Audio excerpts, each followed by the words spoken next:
Sawogele Makaya, once again, it's Friday. Molweni, Lochani, Dumelang, Abshin. On a Friday, Fridays, are for my scars, my testimony. And please don't forget to subscribe and like, comment, and share. And please don't forget to follow us on Facebook, My Scars, My Testimony.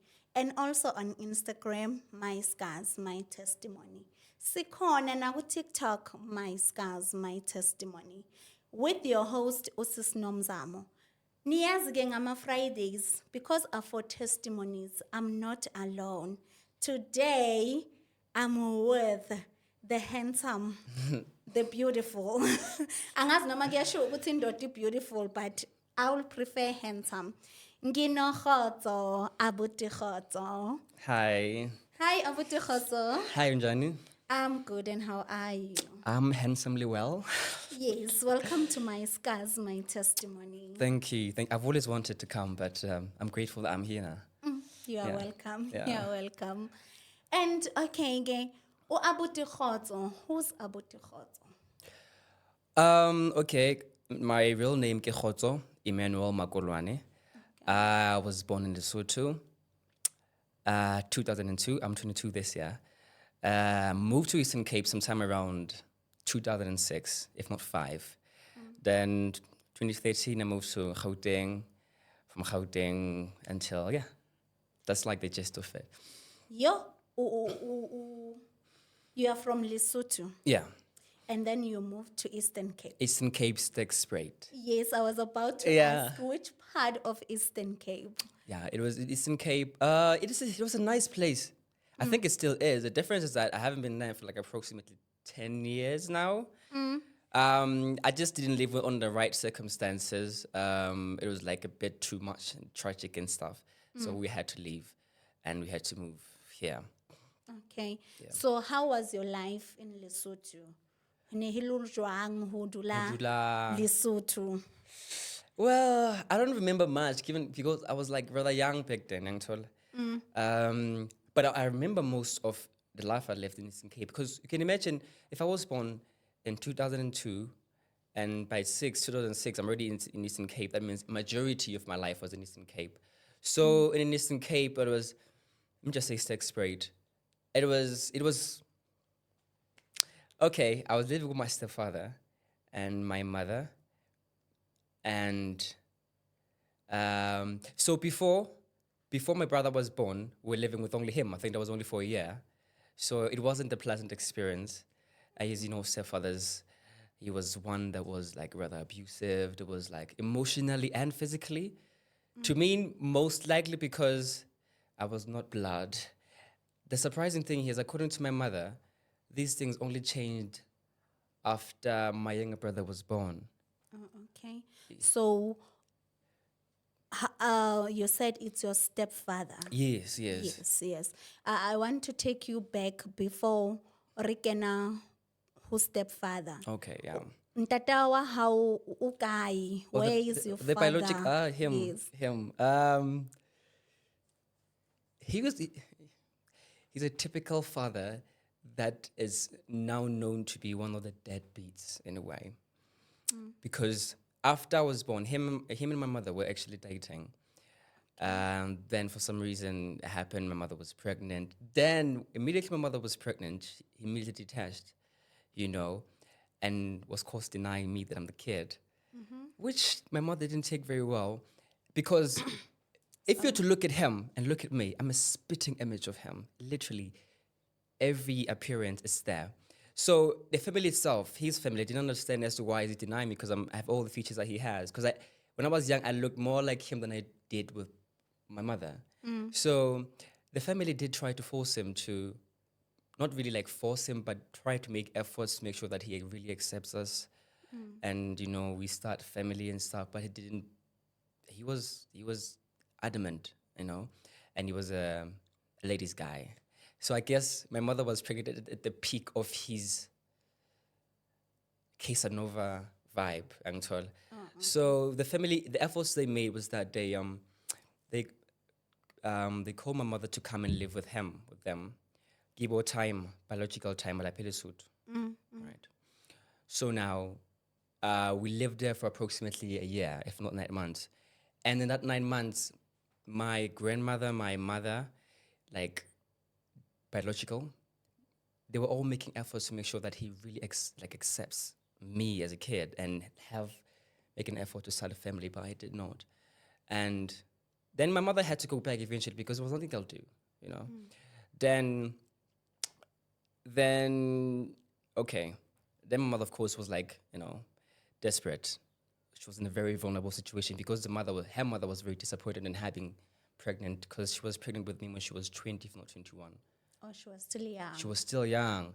So, hey, my grandmother from the maternal side, she was really disappointed in her and did not treat her very well. She, did not do anything. It's like, when you live with someone in the same place, but you don't see them, it was the same case. So, of course, my mother, there she was like as desperate as she could be. Then she met the father of my younger brother. Your stepfather. My stepfather. Then we moved with him to Eastern Cape. The only reason we moved from Lesotho to Eastern Cape was because he was like, hey man, I live in Eastern Cape, Stakes Strait. I could provide a better life. And of course, he seemed to be doing well at our time. And my mother, of course, being in the situation she was like, okay, you know what? As long as he uzongikhulisela ukhotso, which is me, and she accepted whatever. The first few years, it was good. Then after the birth of my second brother, my brother, then for some reason he started to be like all bad and rogue and stuff. So yeah. Okay. So you went with your mom Yeah. and your stepfather to Eastern Cape now. Yes, And yes. before your young brother, how was the life, the three of you, the family vibe and everything? Okay. How was he treating you? From as my mother tells me, because my memory isn't as it was good, because he's one person who used to like buy stuff, buy clothes. He had money, right? So he'd buy clothes, expensive clothes. He'd buy food, grocery. That was like his thing, right? So it was good. For some reason, after my younger brother was born, it was like different. I have no idea. I always try to understand as to what could be the reason. How different? Can you tell us how different when you say it was different after? Yeah, I think he started to resent me particularly because I was not his kid, and there was someone of his own blood now he could really take care of. He could do all the things he had done for me prior and do to him. And that's why he started being like physically abusive, like emotionally abusive. He was that one person that when he's not around, like we'll go free, go play around, do anything. Immediately we hear the gate that is him that's coming. We have to sit tight. We're not even allowed to sit in a sofa. We have to sit down and make sure that you're not even allowed to breathe, because he would cause an argument with the slightest thing ever. He was like a typical Sotho guy. That was like, Sotho guys have this thing that, yo, I'm a man of the house, I call the shots, what I say goes. He was that. I think he took it even too far because he made home unpleasant. Let me say that. He made home unpleasant. And I only felt alive when I was outside of the house. And I think I was attention deficit, meaning that I felt unrecognized. So when I was outside in school, I was causing trouble. I was a delinquent. I was one person who was like, I gotta make noise. I have to when someone is not recognized at home, they make efforts to recognize outside, and that's who I was. That's how I think. That's the effect I think had on me psychologically that I could notice. Besides the abusive part, that was there. Okay, let's get to the abusive part. What kind of abuse?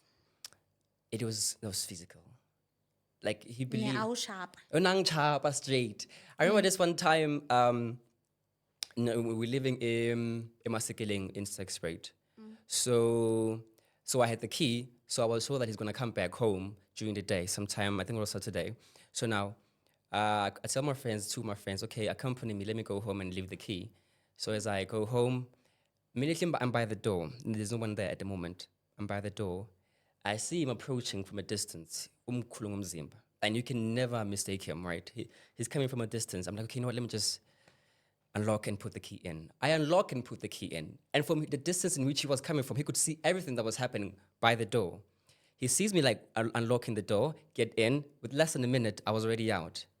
Okay, he gets in, he approaches, gets in the house, I go out. And then we go around the house, me and my friends and I, then he knocks by the window. He looks at me and he's like this. I know that look. I'm like, yo, I mean deep-ish. I'm like, okay. I get there. I'm like, okay, what's up? And of course, in the most respectful manner, because we always try not to anger him. And he's like, yay, you hear the generator now? The Leokis. He's like, okay, why were you playing with the generator? I'm like, when was I playing with the generator? I'm like, he's like, yo, I can hear the generator, I can smell it. You have been playing with it, you and your friends. And he start making this, goes on talking about how I opened the generator. He's a Soto guy, right? So they have this mulamu, kasut, right? It's a stick that they use to walk around when they had cows and stuff like that. So he had it. I'm a kid. He's like huge in his body. My Kendry vibes from, if you know WWE, he's like huge, right? So he grabs me by the hand and starts beating me to the pulp. This thing is this thick. Pa, pa, pa, pa. I'm in a difficult situation because I don't want to scream because my friend's outside. Yet, if I don't scream, then he won't be happy that he's doing a good job or he's not beating me hard enough. So there I am. I'm trying, like, you know what? Let me just let it out. And I scream my lungs out. Till he felt like, okay, now I've had it. I'm done with him. He lets me out. I was, yeah, that was one of the incidents that I haven't really I could say, I recovered from. Because that was like, you don't even beat your mate with that. Because Because yeah, it's big. It's big. And no, you can see Mwamega so, because I was a kid, like it's around 2009. Yeah, 2009.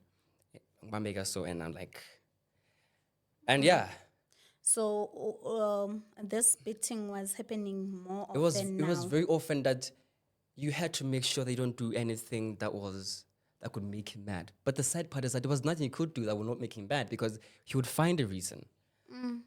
And you come to a point, you're like, you know what, this is just really beyond me. Let me just do whatever. You know. So in all this situation, did your mom knew about it?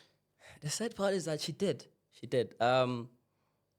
She was in a difficult position because the guy was well aware of her situation at home, that everyone resented my mother and everyone did not want her, nor did they want to help her in any way, how.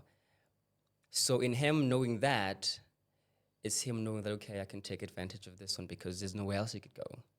Even if I beat the kids to the pulp, there's nowhere else he could go. So she always tried to plead, but it's him. He calls the shots. So it was like frustrating for my mom because there was nothing she could do. At the same time, she wanted to see me at least grow because he had the means to, like, at least uncle's young tall, because he had the money, he had the means, and my mom had nothing at that time. So she couldn't leave by the look of things. She could not leave. The only thing she could do was to, like, bear the brunt of everything. And the sad part is that I don't understand the guy, because he used to, like, beat me and beat my brother at the same time. Yet he loved him. And the funny thing is that made my relationship with my brother to be more tight because we have a common enemy in a way. So yeah, it is like the more we grew, the more my brother and I grew tighter. One would expect that because I was the one that was resented more in that whole relationship, I'll be the one that is resenting my brother as well. But no, that was rather the opposite. Like, we grew so tight that I would get into fights simply because I have to protect my brother. And now, because I have this anger that I experience at home, if someone picks on my brother, that's my chance to let it out. And that's the time I go physical with people. And of course, if you see me now, you wouldn't think as me who would fight. But I got in so many fights I even can't count now.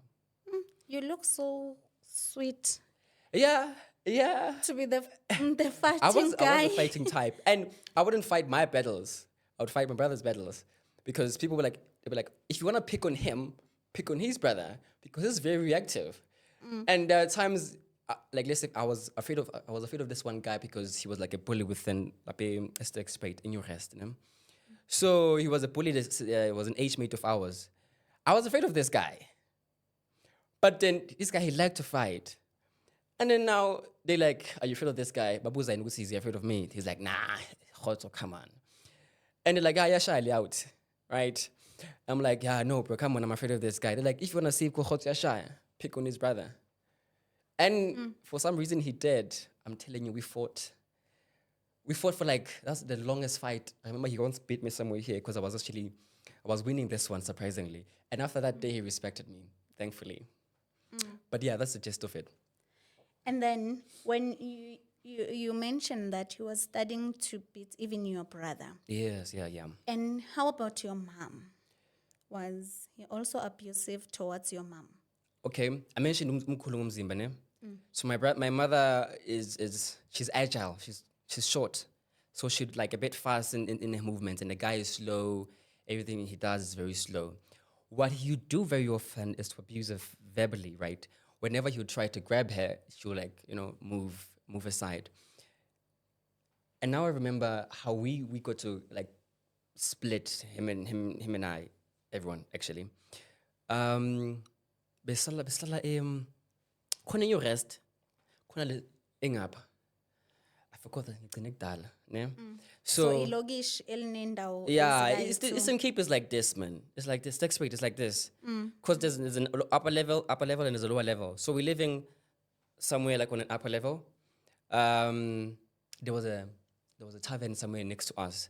So they always have arguments because he always has something to say. This guy. So now it's at the middle of the night. They're arguing with my mom. More like he's fighting with my mother. And then I forgot what were they like fighting about. But I remember as my mother tells me the story, is that at that time he took everything that he had ever bought for her. It's like he had a tendency to come in the middle of the night. I forgot to mention that. And you can understand the sex rate is dangerous. And and now every time my mother had to every time my mother was chased out, she had to like run barefooted to the police station. And you can imagine the distance from Masekeling is like the furthest part. Masekeling to like the town was very long.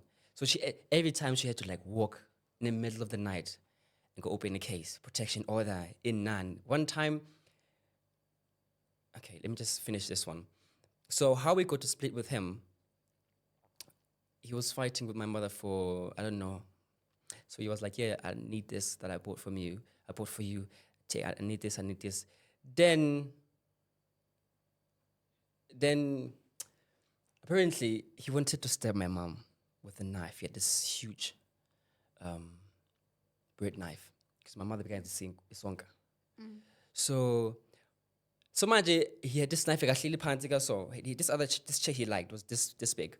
Makahleli so he had this knife. As he approaches, I told you my mother's like fast, right? Mangatsu approach her to go and attack my mother. My mother, boom, by the window. There was this huge window. It had no the butlers on it. Or boom. And she ran. She went straight to the police station. And now I can hear the commotion because I'm a light sleeper. I could hear the commotion happening from that other side. And now I don't know what's gonna happen of me because I'm like one person who's always picked up upon, and now it's my mother who's been picked up upon. She just left, and then there's me who's stuck here at home. I'm asleep, apparently. Okay, I pretend to be asleep. So I didn't know what was he going to do with me at that time, because if he could fight with my mom and tried to go physical to an extent of like stabbing my mother at that time, what am I? So I could see him like within the room, because I'm like, yazul. He opens the mnyango wekamera lethu. Okay, I check because I'm still asleep. I pinned up with foot. Same thing. I could not sleep a wink that night. And the following day, morning, my mother came with the cops. And there was that back and forth. I'm a protection order now. Like I don't know how many times did my mother leave the house being chased out. He actually chased me once, but when he chased me out, it was just like a thing would say, in his words, I was disobedient and stuff. He only chased me once. Then I came back in the middle of the night sometime around maybe 11 to beg because there was no alcohol. I was a kid. So I was like, you know what, even if you could beat me to the pulp, I'm used to it. It's not a fest. As long as I have a roof under my head.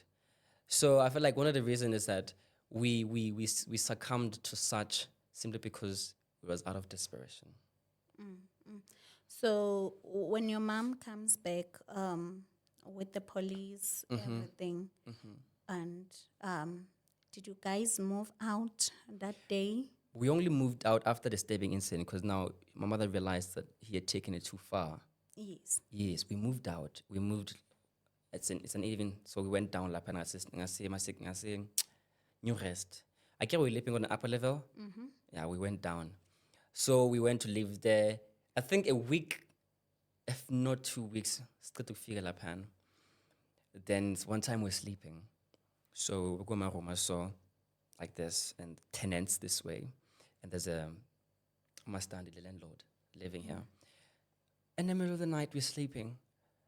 Then we hear the Mastandi screaming. They breaking Tusang, in. yeah, tusang. Someone mutuina gatlung. Kim so twagera. Tusang mutuina gatlung. Then this other guy who was living next to us, he's a loudmouth, right? So mga puma scream at the guy jump leg.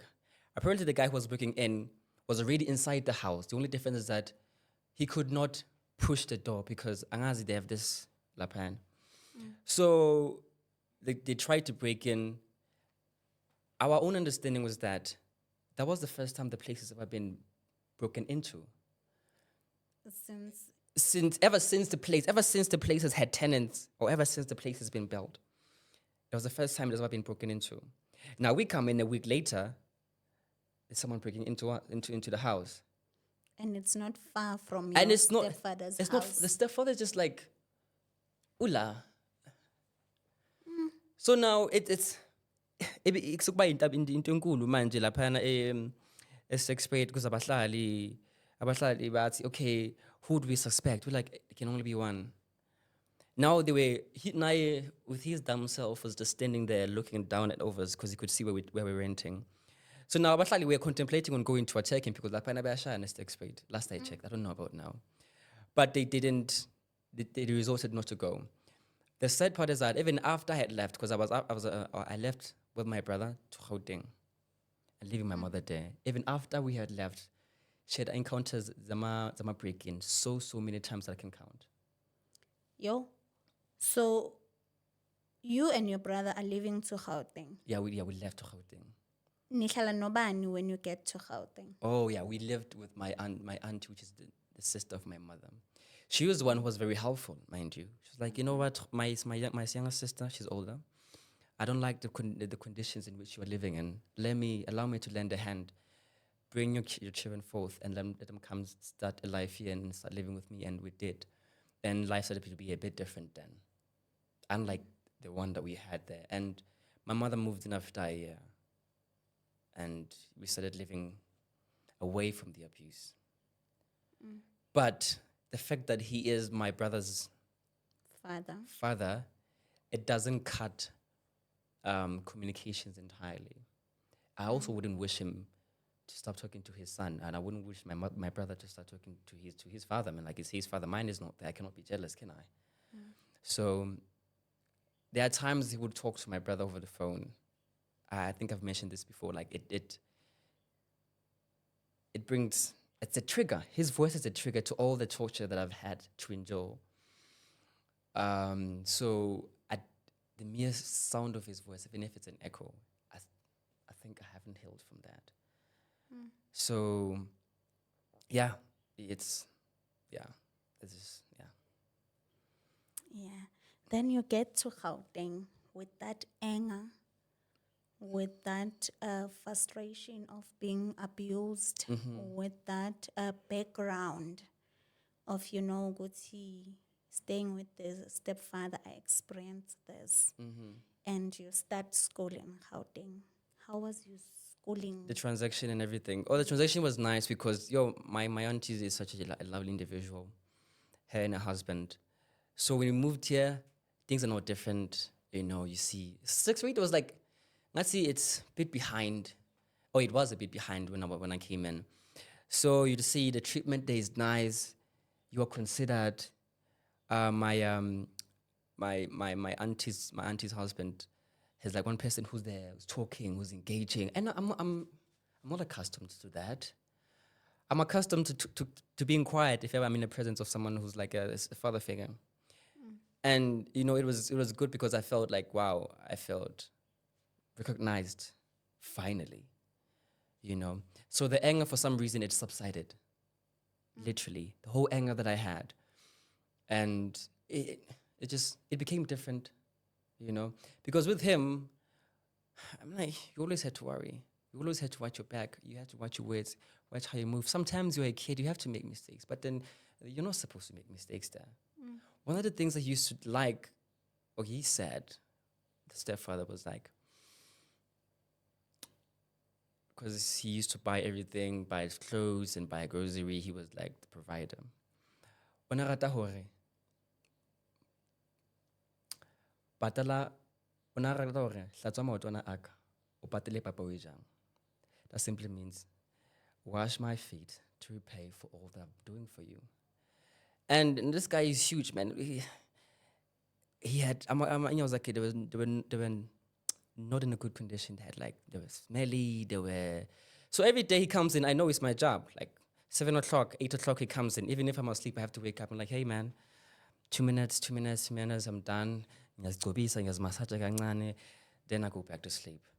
So now I get here to Gauteng, I see my auntie's husband, who's like a totally different thing.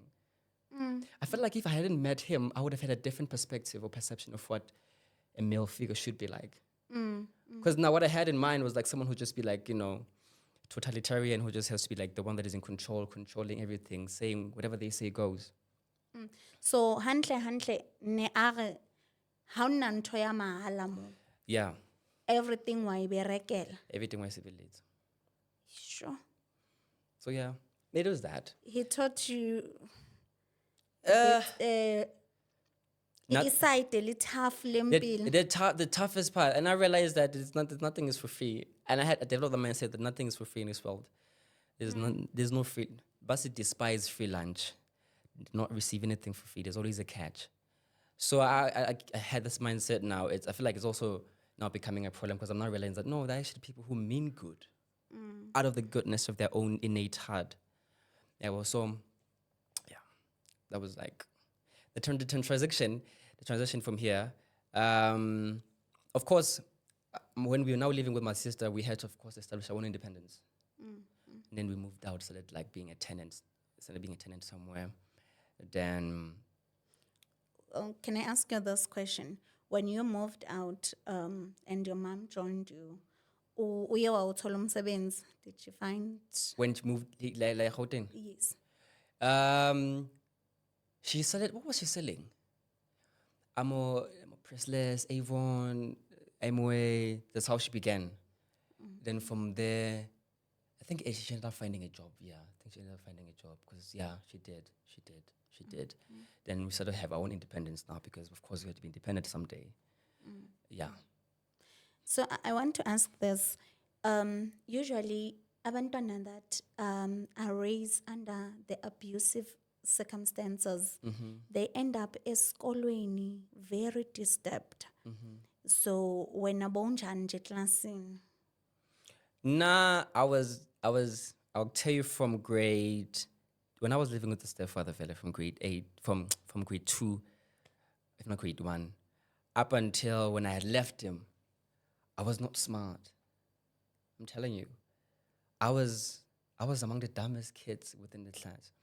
And it affected me up until I came here as the Timung in Gauteng.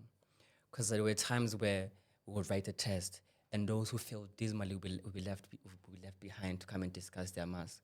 So I'll be among those guys who did dismally.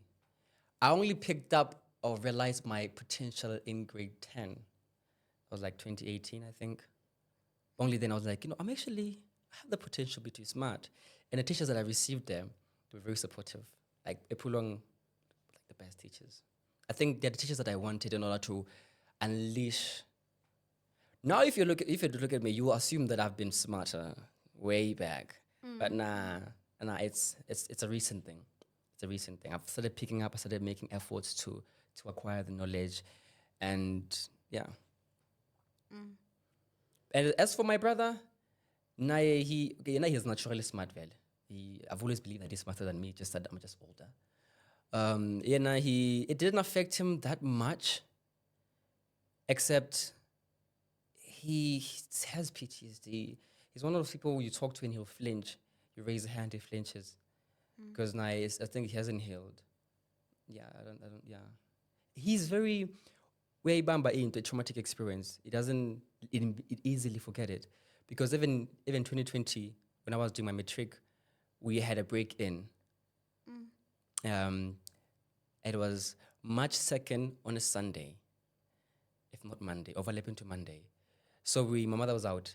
She was working a night job because she's trying to like raise money for something. And then we're sleeping. We had this other younger sister, distant, but then she was living with us at that time. Then someone broke in. Okay, how they broke in, they started knocking. It was around 2 o'clock, 1 to 2 o'clock. They started knocking.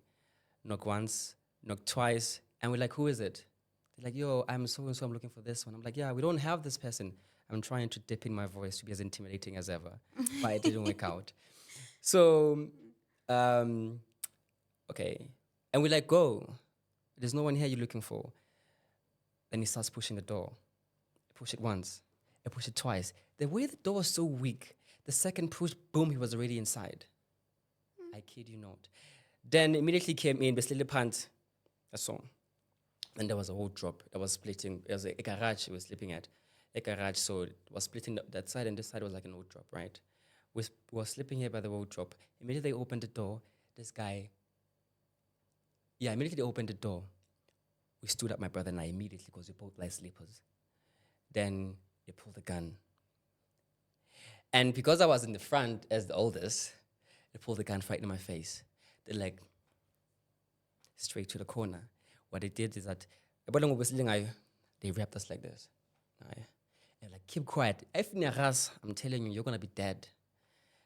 These three guys were like tall in height, dark. They didn't have ski mask or anything. They just had like hoodies and stuff like that. For some reason, like they knew what they were doing because they took time. By because everything upside down, they took the money that was there. They took everything. And ever since that day, my brother hasn't healed. I have healed, but then he hasn't. Whenever there's something, footsteps outside, he's like, what's going on? So I feel like he holds on to a traumatic experience more than I do. For me, I tend to forget. As for him, it's difficult. It's difficult. So since you have noticed that ukuthi ubrother wakho, Holds on to a traumatic experience. yes, did you try mhlambe to find any help for him? We haven't. I won't lie, we haven't. We haven't. I don't know why we haven't, but we haven't. So yeah. Okay. But it's something I think after We have to- this you're gonna work on. Yeah, I think I have to look into that. Given that I think I have access to like a foundation that is like helpful in that manner. Okay. Yeah. Okay. And then now, okay, you are done with your matric, and how is life after matric? Oh, life after matric. Hey, I was one of those. Again, I told you that I was smart from grade 10 up until grade 12. You had to pull up. I had to your pull up my socks. now. So now, after matric, I was under the impression that everything would just go as smooth as I had imagined it. Because now I'm among the smartest kids in the whole school. Not in class, but in the whole school. So obviously after matric, I will go to varsity and stuff. Mind you, I forgot to mention, I'm from Lesotho. So I'm here on a study visa. Oh, okay. Yeah, I use a study permit or study visa, you may call it. So I assumed that immediately after that, I'll just go get bursary and stuff like that. It wasn't that way. What happened? The first year, 2021, because I did my matric in 2020. The first year, I started applying. Applying for bursary. I'm accepted in all schools that I was applying at because I had like good marks, right? I'm accepted. Now the problem comes to the funding part. Where do I get funding? I don't get it. I try. The sad part is that you cannot do NSFAS if you're like an outsider using a visa. NSFAS is not you don't qualify for NSFAS, right? And GCRA and other ones. So the first year I could not get the bursary. It was the worst year of my life, that one. Because now you passed very well. After you have passed very well, everyone from your high school, the teachers, and the kids who looked up to you are assuming that at this time now you're probably doing well in your life. But I was stuck home. The whole year. I was just depressed and miserable. I was partly suicidal. I wouldn't say I was entirely, but I was partly suicidal because now I look at my friends, they post themselves in balconies at RAS, posting their lectures, enjoying the rest life, and there I am stuck at home. So I was like very depressed that year. I didn't wanna show my mother how much it was affecting me because I knew it would affect her more than it affected me. So I tried to play it cool. And I think she doesn't know that part of me was like a bit suicidal, even to this day, unless she decides to watch, she decides to watch this. But she doesn't know, or she didn't know. So the year lapsed. The second year now, I'm trying again for the bursary because the schools always accept me. Nothing. The third year, same thing. The fourth year, same thing. You can imagine I passed very well and I did my matric in 2020. I could be finishing my last course now as we speak. However, I just could not find the funding for that. So now I'm exploring different opportunities now to see, okay, when I do, because I can't just give up, man. I mean, like, this is my life, you know? So, if you had an opportunity to go to varsity or college or whatever school you wanted to go to, what would you study for? I like reading. I'm into literature. So I like reading, I like discussing, I like all those nerdy stuff people find boring and discouraging. That is me. I'm one person, let's say we're going out and we're having fun sometime around 12 o'clock. I'll just go straight to my corner and start reading a PDF book. That's me. So if I was offered the opportunity, I think I want to see myself as a professor because I like teaching. I like having intense intellectual conversations. Like, what do you think about this? Your thoughts on this? You know, that is me. So if I was offered that opportunity, I would pursue being a lecturer or a professor. That is like, yeah, definitely. That is where my heart is. At first, I thought I wanted to be a lawyer because I was outspoken, but I was like, defending people, not my thing. Not my thing. Not my thing. So I was like, You are talkative, Maz. yeah, I am talkative. Like, I could really speak like the whole day. If given a chance, I could speak like the whole day. But I want to speak about something that I know about, that I can back up. That's why I'm like, I do research on certain things that I find interesting. Like, it could be psychology, philosophy. I like read philosophy stuff. You know, my age group doesn't really engage much. I just usually talk to older people because I think they understand the whole concept better about life in general.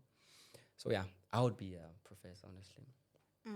Let's say there's someone out there on our viewers watching from wherever, maybe outside South Africa, even in South Africa, saying, Khoto, I would like to assist you to fund you in studying, to help you to go back to school. And you said you finish your matric in 2020. 2020.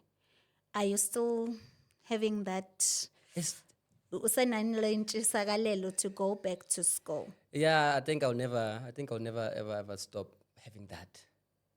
Anytime if like an opportunity arises and like, okay, Khoto, you're offered this opportunity to pursue your studies, I'll like gladly take it. Because it's what makes it feel alive. I know education is boring for most people, but for me it's what makes me feel alive. So I'll gladly gladly appreciate it if that was to come. And the whole struggling of life, it kind of shifted my relationship with God a little bit. Because now, Imagine you've been struggling since you were a kid up until at this current stage. And now you've been praying to God because at home I'm a Christian, so is my mother. And she's deep into Christianity, her, right? So now I have one person who's been praying to God since my infancy. God, God, God, this. May you help me with this. I got to a point when I'm like, I've been asking for this, I have not received it. Why have I not? And I'm asking God this. I was like, let me just take a resolution that I will not ask God of anything.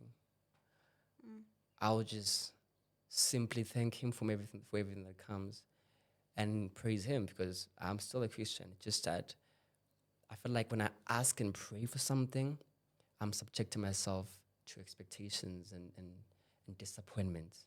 Because I'll pray like, God, imagine you've been praying for a school for like 4 years now. Even the fourth year, you're still praying for the same thing, you are bound to give up. Honestly, I don't want to lie. But I will say to you today, don't give up, because the Bible says, I, the Lord, at the right time will make it happen. So don't give up. Yeah, that one I know. Yeah, I don't. Don't give up. Yeah, Our God is able. Even in Jeremiah, he said, I knew you before you were born. I know that one. That one I know. My mother likes that one. So keep your faith. Yeah, I think I'll try that because if without faith, what am I? I only Keep need, your faith. yeah. Keep your faith. And saying keep your faith, let's say there is someone out there. He's saying, Abuti Khozo, I'm in the same situation. I'm living with my stepfather, or I was living with my stepfather. Now I don't see a reason to live anymore. What would you say to that kid who's saying, you know what, I'm done at this point. I'm even taking pills. Like, I want to end my life. I can't stand for this abuse. What would you say to them? My understanding is that I think at that point, when you're experiencing the brunt of the whole cruelty of the father, of the stepfather, you're only seeing the thing in one perspective. You're actually like narrow-minded in a way. I believe you should start interacting with people, interacting with outside knowledge. Like, for example, after I had left my matric the second year, I get the first year I was not doing anything, I was stuck at home. The second year, half of the second year, I started going out and see people, and I started meeting people from Tabankala Foundation. They offered me to come and work with them. Had I not made an effort to get out of the house and see and mingle with people, I would have been outside from that information. So I would encourage to talk to other people, meet people with a different perspective than yours. In that way, you'll see it different than you already do see it, So, yeah, and not to give up. Yes. I've had mine and I didn't give up. I left him, so don't give up on yours, Just leave him if there's a way. The best way is that you should leave because even my mother, I was reflecting this with my mother. Then she didn't see anything that could possibly happen. There was no life without the guy, as much as he was like abusive. There was until she had to take a stand and leave. Imagine it had to get to a point where she was nearly stabbed for her to fully like leave the relationship. There are people who don't find the chance of having to leave the relationship.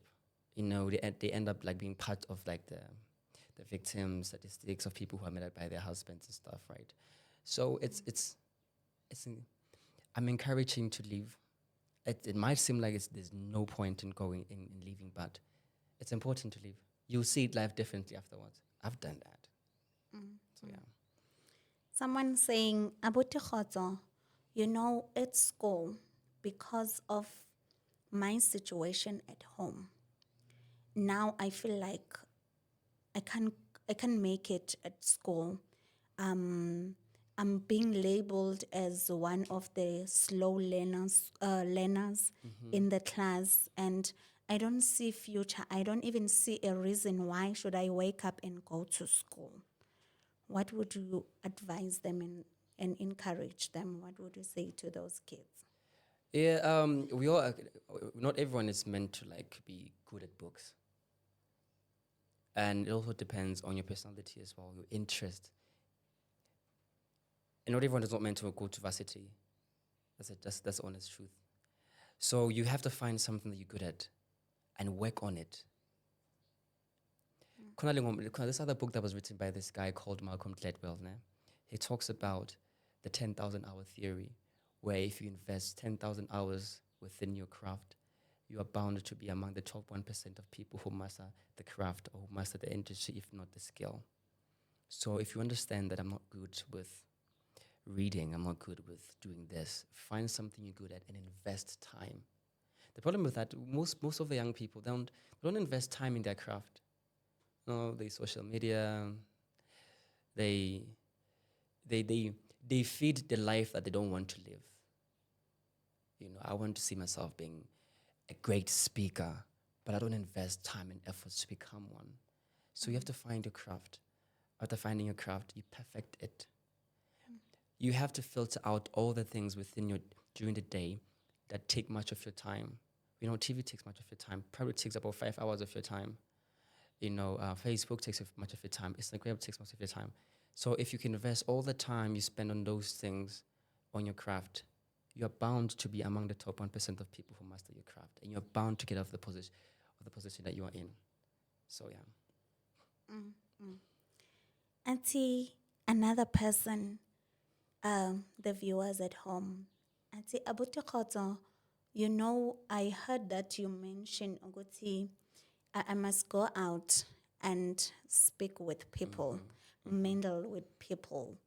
And I also heard that you mentioned that you are working with Taban Glaba Foundation. So how will I get help out of all the things? You know, other people, they say life is useless, you know, because of different situation. Where now from your experience working with the job you are doing now, what would you encourage someone out there? Um, there's this guy called Robert Greene. He's an author. He wrote this book called For the Eight Laws of Power. And this book, I think it's Law 18. It says, do not build a fortress on yourself. Isolation makes you vulnerable. It goes back to what I was saying earlier on, that if you are in a difficult situation, you need to get out. Because being vulnerable, being alone makes you vulnerable, because you're outside from it. You are secluded from the outside knowledge. So, in short, what I'm trying to say here is you have to make efforts like the social events. NGOs, even the governments usually hold a social event. Like there's one in Zagane where the president is coming sometime this week, I think. You go there, you meet. Usually, NGOs, at different NGOs and different government departments, they all sit like that. You get there, you ask, okay, what do you guys do? How do you help me with this? This and this and this. I'm telling you, you're definitely bound to find something that is of your interest, having to run around all those desks of all those NGOs. And now you mentioned that your stepfather, sometimes he calls. Does he still take care of your brother? How's the relationship between your stepfather and your younger brother? It's shaky. I always encourage my brother to reconcile with him. Because of course now he's my brother is old. It's not like he's gonna succumb to the abuse that we succumbed to back when we were a kid. But then I always encourage him to forge a relationship with his father. Because it's important to have a father. It's very important to have a father figure. So given the experience that we both experienced, I don't want to take that away from him. So I always encourage him to like call him, text him, tell him how your day was. How did you do in school? He does do that, but then I feel like he gets discouraged because the guy's behavior it's predictable. He may do this, he'll like act too gay for that. Do this, act too gay for that. He now ukathala umoya because it's something that is repetitive and it's predictable. But I always encourage him to like, speak with him. Like I don't have the luxury of saying, let me call my father. I don't have that luxury. and I wish people who do have that luxury could take advantage of it. One time, I was at my father's my biological father's grave after he died. He died 2019. I only found out 2020. So as I'm on his grave, part of me is self-restricted. I remember he deserted me. So as I'm on his grave, I had this overwhelming feelings of conflicting emotions because part of me was like sad that he left, and part of me was so mad that he was around when he was, but he didn't do anything. Now, when I reflect at that experience that I had, I always say, you know what? If you have a father, regardless of how they are, always establish a relationship. Because you can only have a biological father once in your life. You can never have him twice, even if they're just miserable people. And if I had the opportunity, I felt like when my father died, I felt like I lost something that I never had. You know, because there was more we could have done by reconciling, but we didn't do that. Nor was he interested, but I would have loved it if it existed. So it was, Yeah, ne? yeah. With your scars. Yeah, there's a lot of them as scars. Yeah, we live by scars, and we also grow with the testimonies we have today. And Abuti Kgotso, I love your energy, you know. I love the way you are so positive about life. Just a bit, can you tell me your hobbies? Utsinji, Ukgotso uthandani? Yes, ama-scars are there. Adem, what do I like to do? One person asked me what I do, ne? And I said reading. They said I'm boring. I'm like, no. Okay. I like debates. I like reading. I like when I go out, I do go out. Trust me, I do. But ma 8, I'm going back home. It's just not within me. I've done almost all the things that are done by the youth. I've done drinking. I've done, not smoking. I didn't do smoking. But, there were times more gang, right? The thing is, I wanted to check these things out. But I only found out that, you know what, I did them. They just they were not part of me. So I do like to go social events. If it's a social event like the food event, I like that. I like interacting with people, meeting new people. Yeah, I don't know if it answers you, but yeah, I don't have hobbies like soccer because I never played soccer. Okay. So I never did. I was that one guy you'd say, this one is spoiled brat, doesn't know anything about soccer, this one. And I'm not spoiled, but I still don't know anything. It was that. Okay. Before we close, umuntu ongathi I wanna get in contact with Obuthozo, where will they find you? On social media 068. platforms, all the social media platforms, mention them. I'm not on Facebook. I'm only on Instagram and TikTok.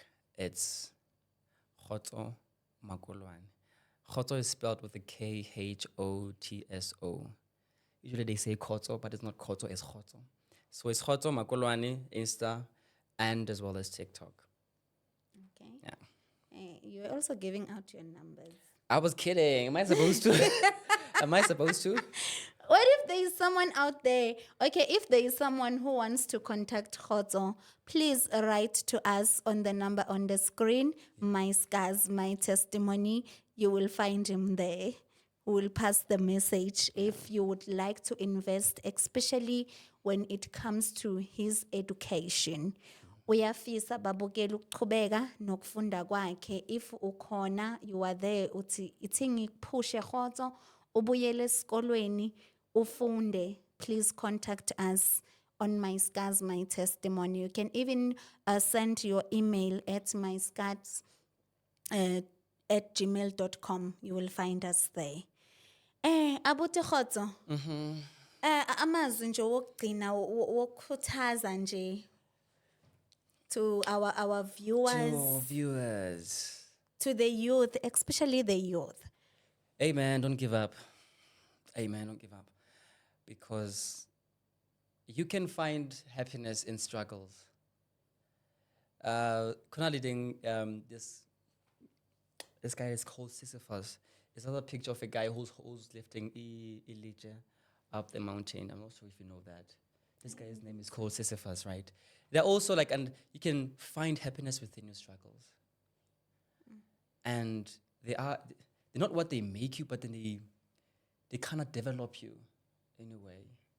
Sometimes I encourage to face adversities because it's only then you can see how much can you withstand from life. It's important to not discouraged by the adversities of life. Sometimes it's important to even have them because it's only then you get to find yourself as you come out of the adversities. Without them, I think we're kind of like nothing. We need them. Okay. I want you to encourage the mothers, single moms. Abati, I'm in between. It's my boyfriend or stepfather to my kids and my kids. What do? I both love those people. Prioritize your kids. Prioritize your kids. At all times, I always prioritize my family. I prioritize them, and you can never go wrong by prioritizing them. If you see whatever the boyfriend or the husband is doing, and it compromises the sanity of the kids, then you're better off without the boyfriend, because now it compromises the development of the kids, because their perception of life now gets to be shifted. And you don't want them to to adopt a different perspective of life that is wrong. To be raised by the streets, outside influence, being susceptible to drugs and stuff. No, just make sure you pick the kids up, and you choose them, prioritize them over anything or anyone. Ay babukeli makhaya nizwile ke uPuthotso uthi choose your kids. I know ukuthi we always choose uthando more than abantwana bethu, but in this situation choose your kids no matter the circumstances, no matter kuthiwa isimo sibheda kangakanani. And I just want to say thank you for taking your time to come to my scars, my testimony. We thank you so much. Pleasure. We really appreciate you. Pleasure. Yes. Yebo babukele emakhaya, siyabonga, siyabulela, sithi enkosi kuni nonke. Please don't forget to subscribe, like, share, and comment. Please also write to us. If you have your story you want to share with us, please WhatsApp us on the number on the screen, and also write to us. And also you can follow all our social media platforms. Sikhona ku Facebook, My Scars, My Testimony. Sikhona ku-YouTube, My Scars, My Testimony. Futhi siyatholakala ku-TikTok, My Scars, My Testimony. Siyabonga kakhulu. Have a blessed evening. Thank you. With your host, Usis Nomzamo, Diti Busuku Benzolo. Enkosi.